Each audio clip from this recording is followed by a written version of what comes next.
আমি এখন সিঁড়ি দিয়ে ওপরে উঠে আসছি ছাদে যাব বলে ঠাকুরের জন্য কয়েকটা ফুল তুলে আনবো।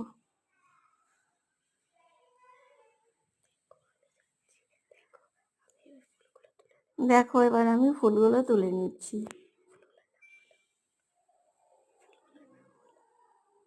এটা হলুদগুলো হচ্ছে চন্দ্রমল্লিকা। ফুলগুলোকে তুলে নিচ্ছি অল্প করে কয়েকটা। ফুলগুলো খুবই সুন্দর, তুলতে খুব মায়া লাগে, তাই বেশি তুললাম না, অল্প কয়েকটা তুলে নিলাম। তোমাদের যদি এই ভিডিওটা ভালো